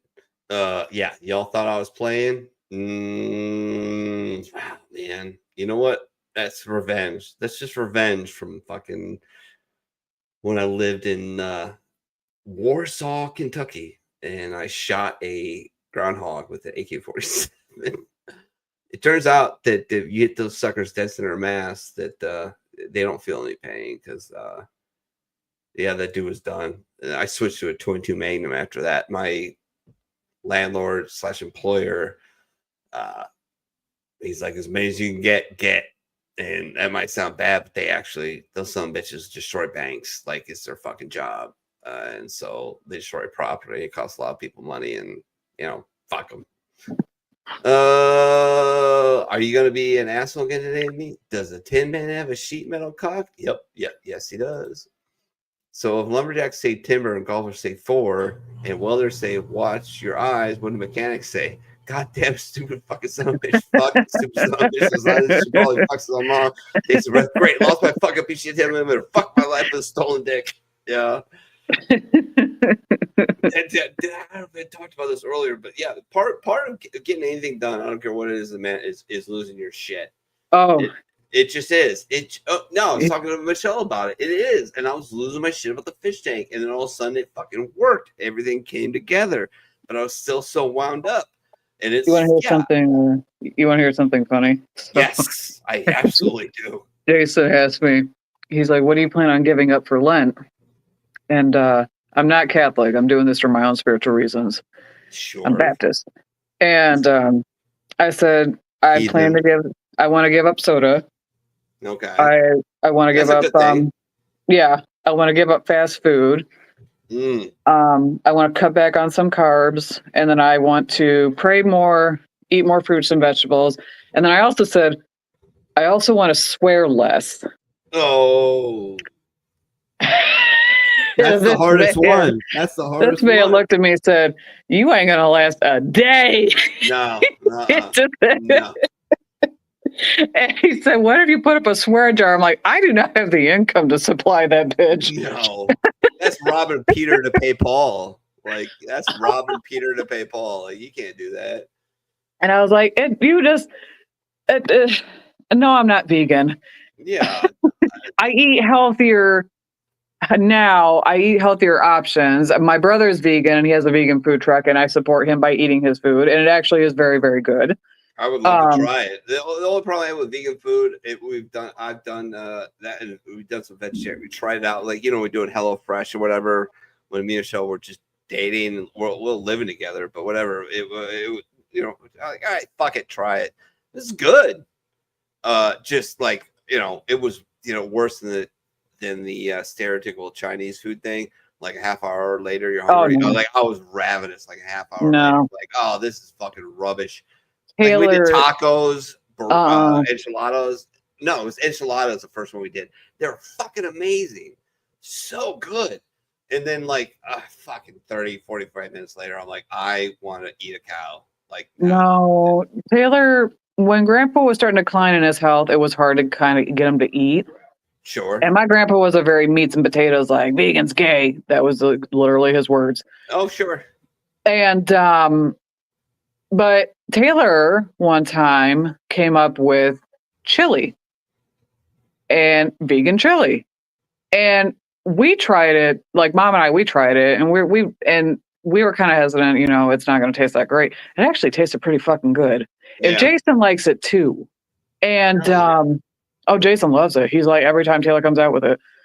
But we gave it to Grandpa, and Grandpa didn't even know it wasn't even meat. He's like, "This is really good chili," and we're like, "Let's just leave it at that." He's eating. I love it. But yeah, for Lynn, I'm gonna give up cussing. I'm gonna try. Yeah. I'm gonna talk to Pook tomorrow. We're gonna see if we can get a line on a book in Vegas. I'm taking the under. You know, we'll set the over under at 24 hours. I'll take the under. But good luck. God bless you. Yeah, you know, hope the universe. Like I always say, you know, detached from this, but the book that I bought instead of buying the next volume of this fucking massive Russian novel is Astrophysics for People in a Hurry. Oh dear God, dude. Yeah, it's by Neil deGrasse Tyson. So like I'm fascinated with that shit, and it makes my brain smoke. But yeah, that should be fun. But let's keep going. I'm not completely useless. I can be used as a bad example. Oh, you know, I mean, yeah, I'm cute. I think I'm also a good example. Depending on how you look at it. Actually, this is a good example of what not to be like. Right, exactly. If I was a plastic surgeon, I'd put a squeaky toy in every boob implant. Okay, sure, maybe. No, because then if I gotta hear myself squeak when I do my lie on my tummy to go to sleep. Putting on a bra. Yeah, that'd be a little annoying. They're great. Boobs are great. Men don't give a shit. Ron White, I think, has a bit about it. He's like, the guys don't care. Like, fake boobs are great. Boob great. You know, he's like, you know, if a 75-year-old biker chick walks up to a bar and says, "You want to see my tits?" There's gonna be a couple guys like, "Yeah, fuck it, roll them out." Like, you know, we don't care. It's what it is. Favorite military movie quote of all time? Go. Lieutenant Dan, ice cream. Every time my mom is like in a bad mood or sad, I'll be like, "My name is Forrest Gump." Oh God! And she just cracks up. I'm trying to think of my favorite. It's gotta be God, like I could go the bro vet way. Do like I love that little speech at the end of Black Hawk Down. It's really good by the. Oh yeah. But yeah.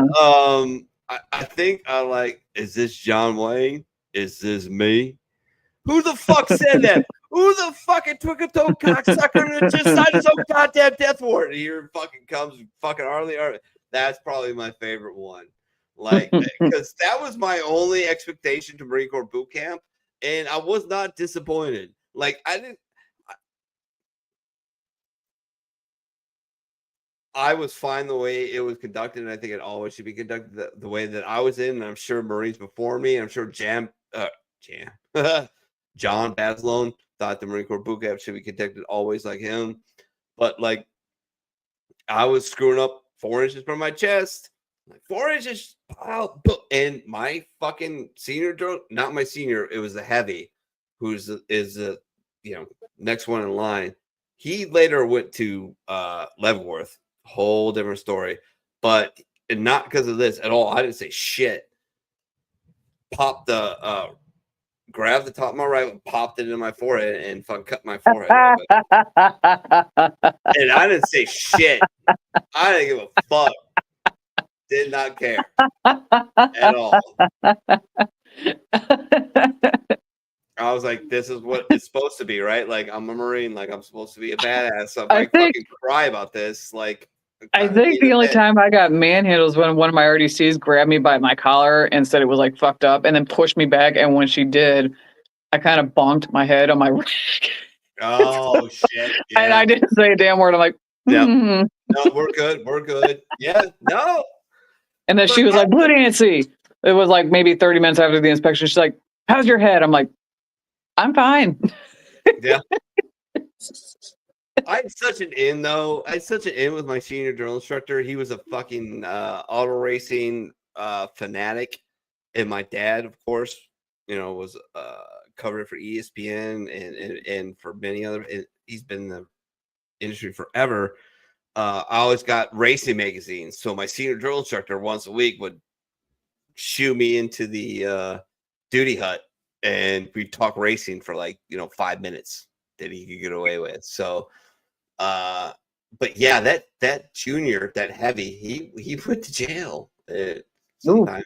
Yeah, he did some bad shit, and it was in my training cycle too. It was bad. Like he fucked up real bad. Let's start a thread of talking about no specific topic, just bad advice. Always, never. What do you got? That's mine. That's mine. It's from Ocean's 11. Always never. Yeah. Oh, honey, if he says he's gonna change, believe him. Ah, fucking gangster. That was way better than mine. He loves to lie on his back on top of the canvas with his eyes wide open, just staring at the ceiling. Orange cats, man. Orange cats. I'm telling you. I love my Charlie. That dude is still growing. He's a gangster. Now he's a big baby. I don't know if you know that it might come up. One of my cats died. Yeah, I saw that. Yeah. And both the animals are being super clingy. Well, they're mourning too, and they need comfort as well. You know what the most heartbreaking part of it was? Even as my cat, as my gangster, as my dude, it was when James found out and knew and had to say goodbye. That was fucking gut wrenching. I don't know how you can feel more pain than when you see your children in absolute distress and heartbreak. And he actually very impressed me. It was the first day he was, like me, we're mourning together, and he was crushed. The next day when we buried him, he was a gangster. He cried and everything, but he came over and he hugged me. It's okay, Daddy. And just acted like a gangster. I'm like, God damn, boy. He surprised me at every turn. It was awesome. It's rough. I get it, boy. Is it rough? Yeah. If the earth is flat, then maybe dinosaurs live on the other side and we keep digging up their dead and buried. #Steve. Jesus. I still don't get how people still believe it. Anyways, moving on. Yeah, exactly. My girlfriend's mom watching Ring doorbell camera footage of me pissing on her garden gnomes. Oh. That's bad. Then McDonald's. Me, I did, but the logo looked more like this. Yeah. Anus pounder. It's just degrees. It's probably Space Force, Coast Guard, Air Force, Army and Navy are really close. I think it just depends. And then the Marine Corps. I think the Marine Corps definitely takes the cake of just being absolutely maddening with his bullshit. And I think they do it on purpose. I think they do. I swear to God. It was a line from Generation Kill, that HBO miniseries about First Recon's invasion of Iraq. It's like we're America's pit bull. They beat us, they feed us like shit, and then every once in a while they just let us loose, and that's why we're so, you know, it is what it is. How do I hack my brain to having sex dreams instead of these stupid boot camp dreams? Those are the worst. They're the worst. Oh, I'm so much trouble. I'm gonna get so fucked up. This is gonna be horrible. I'm letting the dog out, but I'm listening. Oh my god. I've had many a time, and then I get the dream. I'm like, oh, this is the greatest time of my life. Why am I so scared about it? It's so fucking horrible. Like I hate them. Like I wake up and it's like it's the worst dread ever. And it's like, no, it wasn't real, motherfucker. And by the way, you gotta be at work in like an hour. Like, move on. Like, no, it haunts me all fucking day long. It's terrible. Why is it acceptable for people to be freaking idiots, but not acceptable for me to point it out? Because people have feelings, and it's wrong to hurt people's feelings. It's not. You just got to do it. You got to learn how to do it well. And unfortunately, that only comes with like wisdom and age. And wisdom only comes with making so many mistakes that you realize you're an idiot and you learn from them. That's the damn real misery. Swear to God, bro. Damn real misery of getting older is the world doesn't become clearer to you, it becomes wider. That's all. It just becomes wider. You're like, oh fuck, I didn't think about that. Like, you don't solve any problems. You just are open up, and you're able to put fires out on your porch, but you realize that there's like 20 more from the left and the right coming at you. And that's all getting older is, and that's just wisdom. And I'm closing on 50, and I still don't know what the fuck I'm doing. Marine Corps Institute: The Dangers and Concerns of Matrimony with an Exotic Cancer.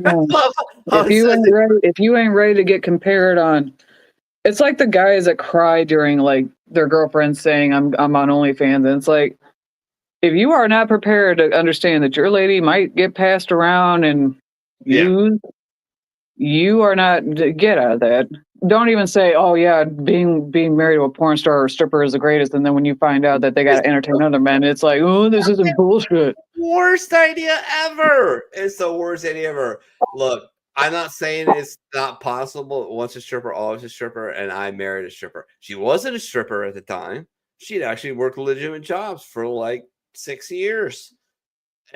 However, I did notice the fact that her boss paid for our printing of all our wedding invitations, and he was French, and I'm pretty sure she fucked him at least once, if not multiple times, because she was actually very terrible at all the jobs I set her up with when we moved back to the Midwest. Like, I set her up with jobs, and she fucking fucked them all up, and she was just a fucking nightmare. And the fucking funniest part of it is she chased me for like 20 years plus after that. After we got divorced, after she did all that crazy shit, she ran through like 10 dickheads. She showed up at my bar I worked at that I didn't even tell her I worked at. And she met Michelle, who I was living with at the time. And she didn't know when I introduced them that was my ex-wife. Damn it, dog. Don't tell me it was a pity. Of course it wasn't. Of course it was. Who else would it fucking be? Me, every time someone said the smoking lamp was lit on deployment. Smoking lamps on. Fucking. Oh, man. I swear to God, the tobacco industry probably would have fucking folded if it wasn't for the global war on terror. Like, I quit smoking. I smoked as like a hobby or a thing my senior year, right? I went to boot camp, went to MCT, didn't smoke in boot camp, of course, and then went to MCT, and not immediately. I was there for a couple of days. They get the fucking unit together to go get trade, and then all of a sudden we had to go to the parade deck to go take a fucking hump, aka ruck march, whatever you want to call it. And we're sitting there for 2 hours, and I'm like, somebody's like, hey, you want to smoke? I'm like, yeah, I do. it's just something to do, and that's how I got hooked on cigarettes. Thanks, Marine Corps. Just because I'm smiling doesn't mean I like you. I might be picturing you on fire. That's blue. That's my blue. Somebody in this house. I'm gonna start a street gang of friendly thugs who jump strangers with compliments and assault unsuspecting homeless people with hot lunches and hugs. Oh, I like that. You'll love this.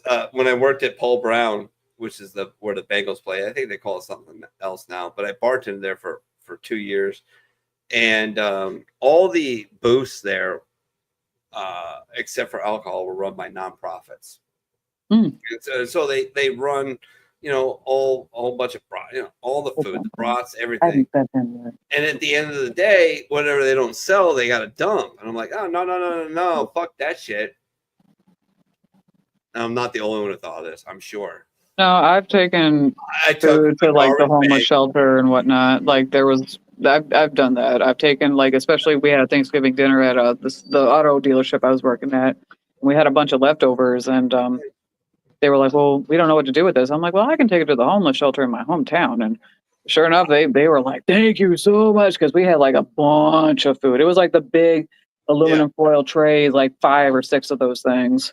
What was so bad about this though? It was this was less than a mile away from like this multi-billion-dollar facility, right? And I'm fucking carrying a gigantic bag, triple bag thing of hot dogs, brats, and shit. And it only took me it only took me 2 times. I would meet this guy, and then we'd go and split off, and I'd take a bag out and give it to him, and we'd go out and just hit all the homeless people on the way out of the stadium. And I'm like, here's the thing, and I don't know how to solve this. I'm going on a tangent. Blue's gonna shoot me in the face, bazooka. I don't know how to solve this, but 90% of those people that I met and got to know, all serious mental health issues. And it's like, what do? You can't do anything. There's really nothing you can do besides give them food and just say, I wish you the best of luck. That's really all you can do. Hey, I'll put you in this place, but you gotta be totalitarian about it, because you can't have drugs or anything like that. Because Toledo is terrible. Like, I've never seen so many homeless people in my life until I moved down to Toledo. Really? And I'm not joking, dude. Jesus. And even in Detroit, you never see this many homeless people. And I mean, there's 2 large shelters that they use to house these people, but they also come with the preliminary of, if you come here, you need to get in the rehab program. And sadly, a lot of them would rather opt in not doing that. Yeah. And just still being out in the streets. Like, there was at the old building that I worked at, it was a small building in downtown, and every morning you didn't know what you were going to walk by, because you had to park your car in the grass and then walk down the alley to get to the back door where the production was. And there would be some mornings where, like, you would find this one particular homeless man. He would have a cardboard box and his stuff in a certain little space that was, open and exposed to the elements, and he would just be sleeping there every morning, or he'd be talking to himself. And some days he'd be ramming, or he would chase people into the building. And it got to a point where we had to tell him he couldn't be there. It was also, when we moved into the new building, behind the building there was a bunch of homeless people camped out, and so they had to have the police remove them, unfortunately. Remove the tents and everything else. And then they had to trim back the branches on one of these trees, because it come to find out one of these homeless women were servicing men, and that couldn't happen anymore. So it's very rampant down in this town. And the sad thing is that it could very easily be controlled if, well, they have a really good outreach program, but it would be very easily controlled if they offered more mental health specialists, and if people didn't have to have the incentive of, I have to worship God in order to get to this rehab. Right. I don't think, call me biased or whatever, coming from a Christian standpoint, I think that we do need God in a lot of all the things that we do.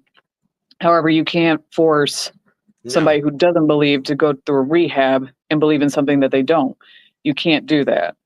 No. And I would rather be like, I'd rather you see go through rehab and get better than be converted. And if you get converted, that's great. That's another double plus. But I'd rather see you get better in the first place.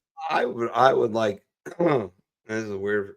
People might think this is weird for me, but I'm okay with like a multi-faith approach too. Oh yeah, and that's what I was saying too. Like, there's people that are Buddhists, there are people that are atheists, there's people that are Satanists, whatever. As long as you offer as long as you offer multiple routes instead of just this is the Christian way or the highway, that's not how we should be.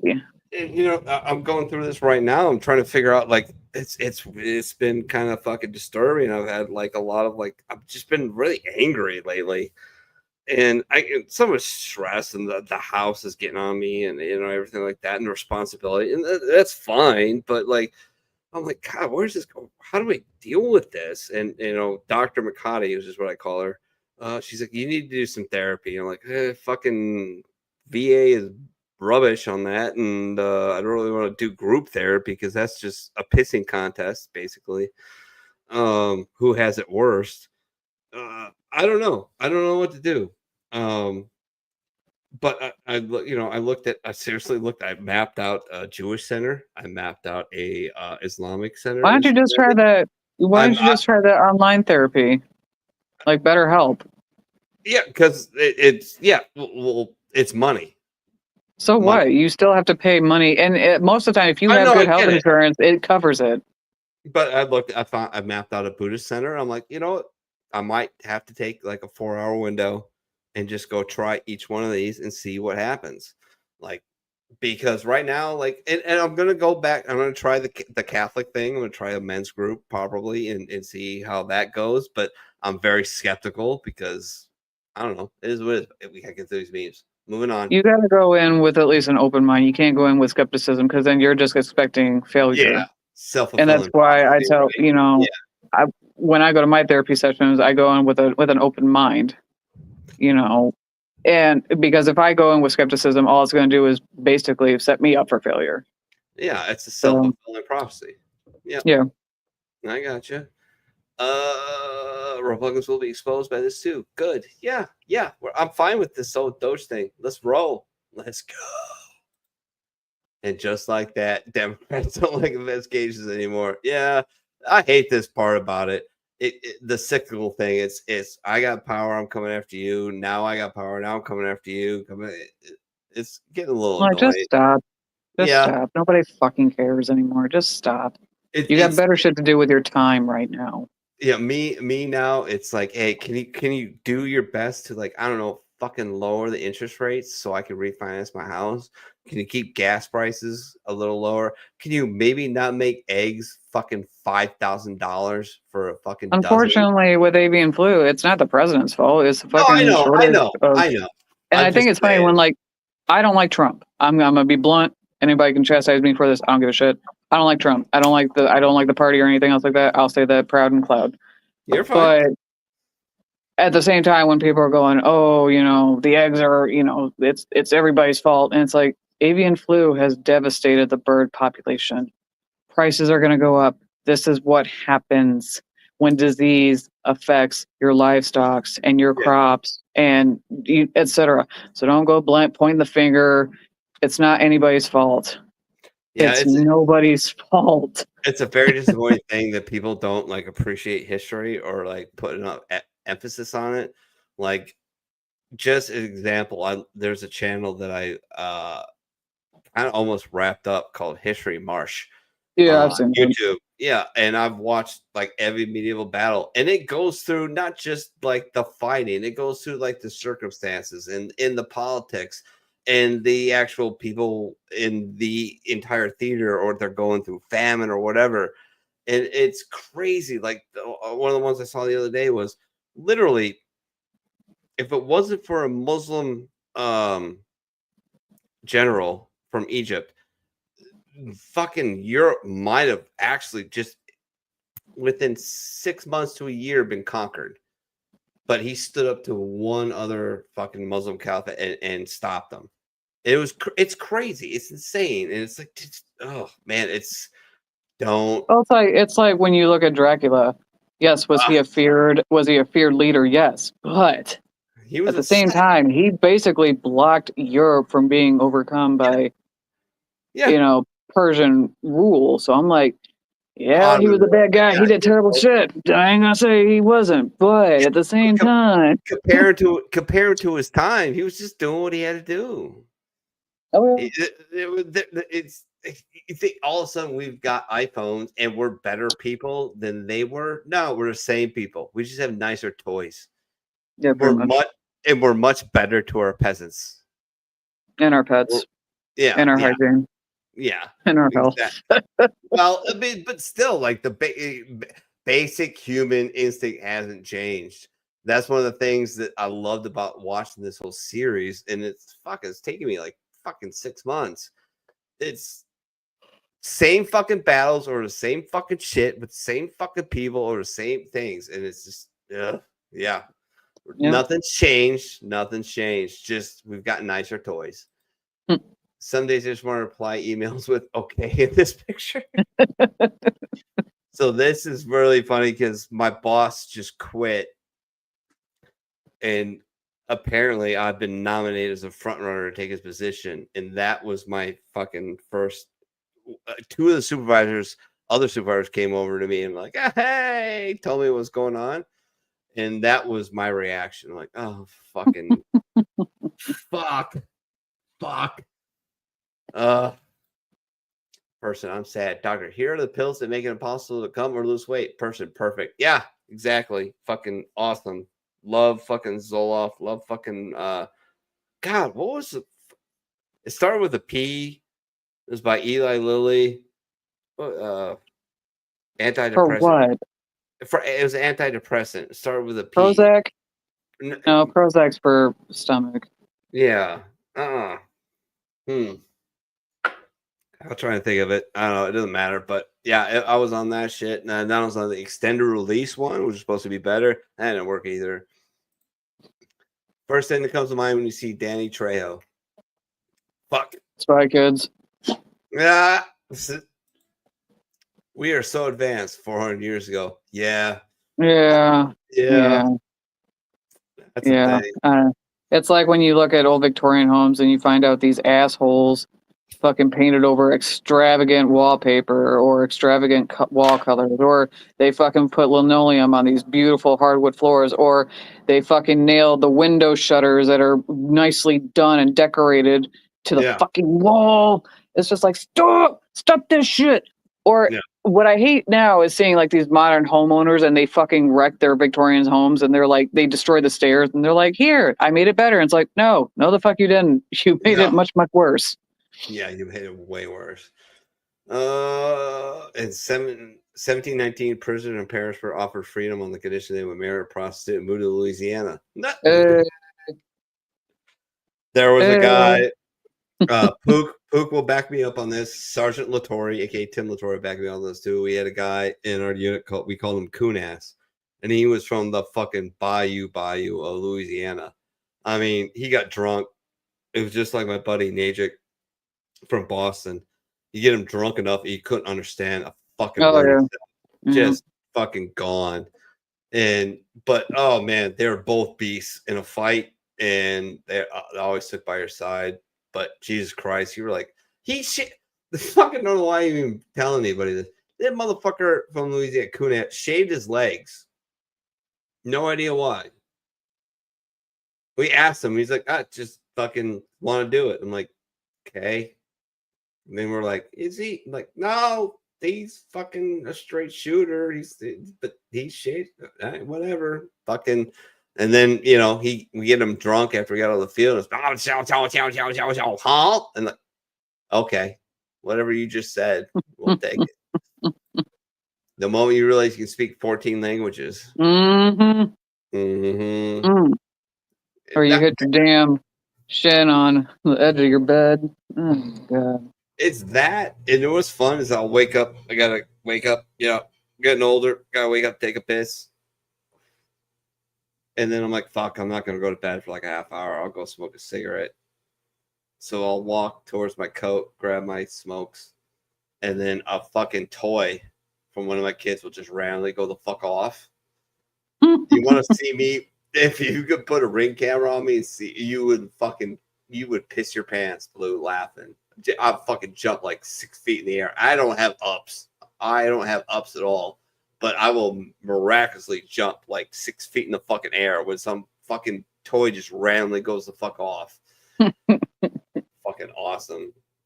Why aren't you all worried about climate change? We don't have TV. That helps. Yeah. Mentioned ejaculates 21 times per month to reduce the risk of developing prostate cancer. It's February 19th. I'm already done with March. There's the whoops. Rest in peace, motherfucker. Oh, man, he was the handsomest cat ever. He was this gangster. And I don't know what happened. All of a sudden, he was fine. Well, he was fine, and all of a sudden, he wasn't. And then he shrunk from, like, he was a runt. That's one reason I got him, because like nobody else wanted him, and I'm like, yeah, give me that one. And he shrunk from like, I don't know, like 7 pounds to like 2 in like 10 days. Like, I don't know what the fuck. It could be a lot of things, dear. I can't necessarily say what. It could have been cardiac arrest. It could have been feline leukemia. It could have been a lot of things. I don't think it was. I think it was like liver, kidney failure, or something like that. But it could be that too. Yeah. And but kidney failure doesn't. Kidney failure is not very acute. You see the signs. No, before it happens. But I found him on the couch one morning, and like he just looked at me, and I'm like, oh fuck, and I leaned forward, and I'm like, oh fuck, he pissed himself, and like he's hurt, and I'm like, oh shit. So I'm like, all right. So I tucked him in. I moved him. I tucked him in, and I texted the wife, and I'm like, hey, I think he's gonna go. And like, look to see if we can put him down. The vet was gonna charge us $310 to put him down. See, whenever we had that happen at the vet's office, we did not bill these people until after everything was said and done, and even then, it wasn't that high. The only time it got a little bit expensive was if, besides the cremation, if you wanted like a certain urn. Or certain, pieces of the pet, like the ink prints or the fur or, whatever. Then it kind of got a little pricey, like up in the $300 range. But we never. I think euthanasia at the most was like maybe, depending on the circumstances, it ranged from like maybe 50 to 100. It just really depended on the circumstances. Yeah, because we put Michelle's dog, our dog, I kind of hijacked her a little bit. We put her down, and it was like $110. It's not about the money. It was just like, oh fuck. And I'm like, all right, like we'll see what happens. And, but then afterwards, the vet techs or the veterinary assistants have to bag the body, and put it in the freezer for the next pickup of, because what we did was we had cohorts with an animal cremation service, or they would take your pets and bury them, but it wasn't like a personal plot. It was like a big subplot. It happened a lot with cats, unfortunately. Yeah. And most of the time I would take the pets, say a little prayer, and then bag them up and put them in the freezer. Yeah, he made it through the day, and I'm like, all right, like we could get an appointment in to see him. They're like, well, we should do these tests. And I'm like, look, I've had plenty of cats. He's gone. There'd gone. be nothing you could do. Especially if he's already urinating and losing weight and defecating himself. At that point, the body's given up. And fucking Michelle, God, I fucking love my wife. She's such a goober.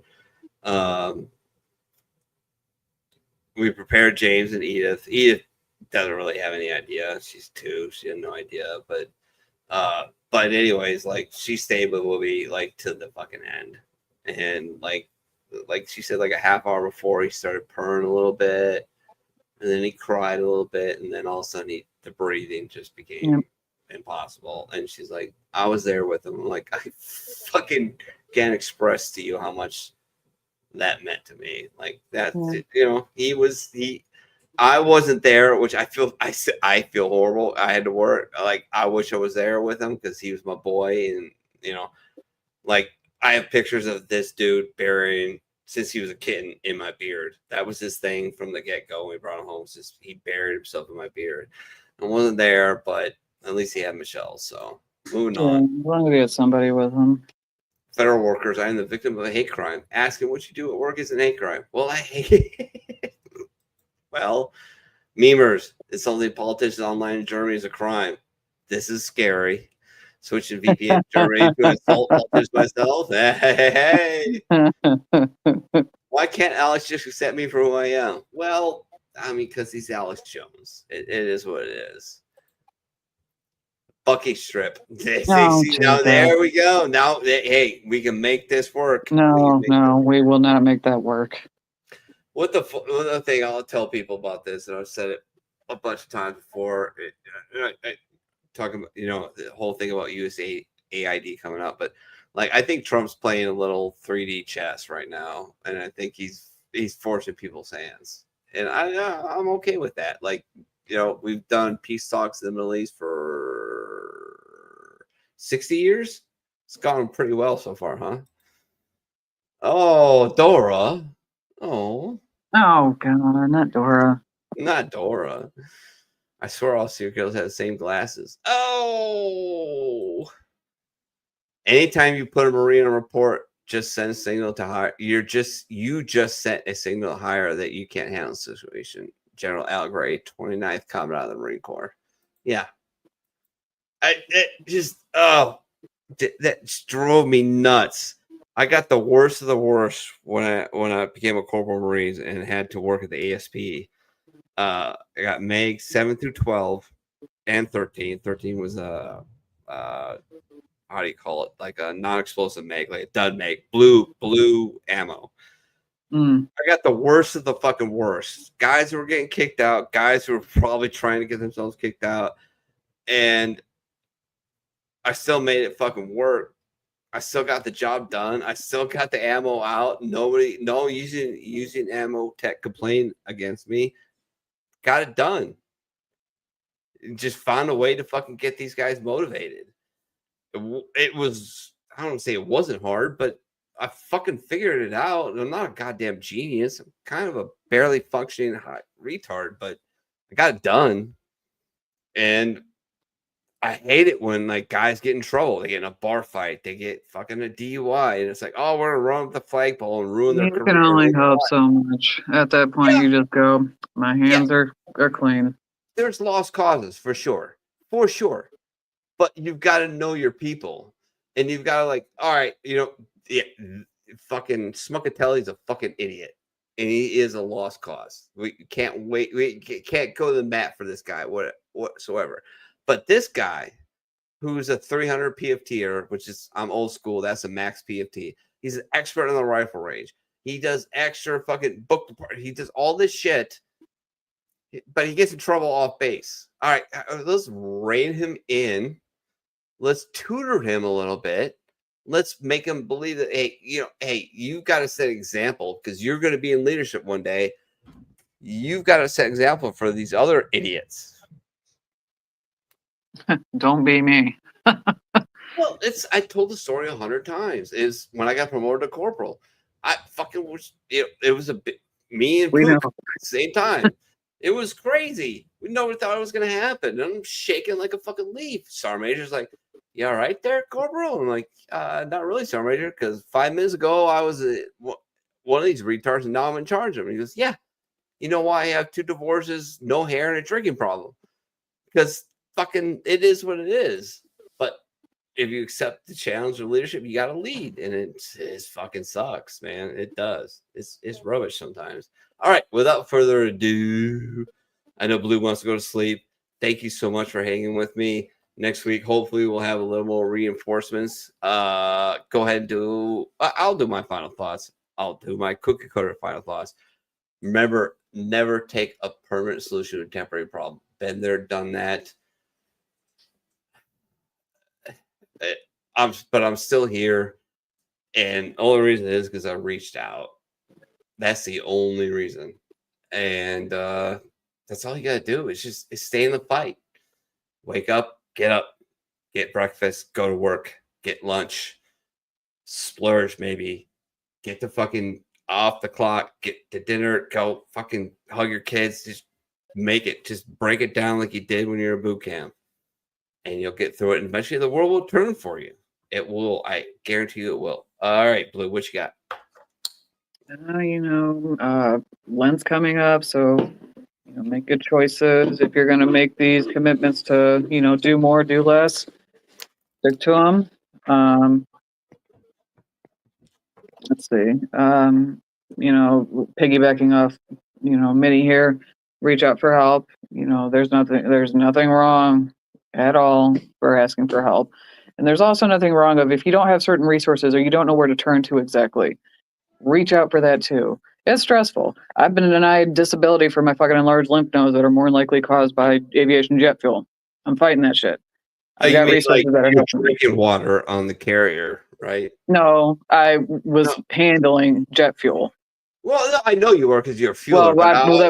Probably the water got infected with it. But anyways, my point being, if you are not certain where to turn to, and instead of sitting in your little hole of doom, gloom, and depression, you never know. People might know connections. People may be that connection that you need to get help or to get a disability approved or, a lawyer for the fucking divorce you're going through, whatever.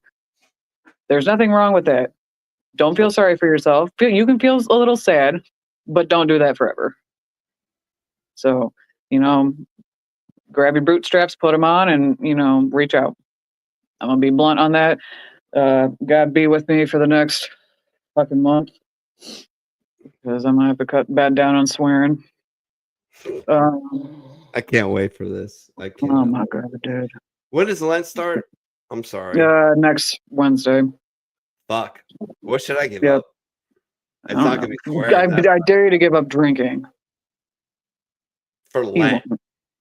For Lent, why not? Give up drinking. Oh boy. All right. I'll talk to the wife. This could be fun. I mean, talk to the wife. That's just I've seen some people do it and some people can't and some people do. I personally give up swearing because I know that's a struggle that I have. I do it too much sometimes. So, depending on what metric you're using, but yeah. I'm using way too fucking much. Let's see. But my point being, have a good, safe, Ash Wednesday, all that jazz. And then, again, reach out for help if you need mental assistance or financial, divorce, legal, whatever, reach out. All right. If I quit drinking for Lent, there's going to be a lot of edibles involved. So get ready for that, possibly. That could be fun. All right. Without further ado, we're going to call it. I'm pretty tired. Think I'll go home now.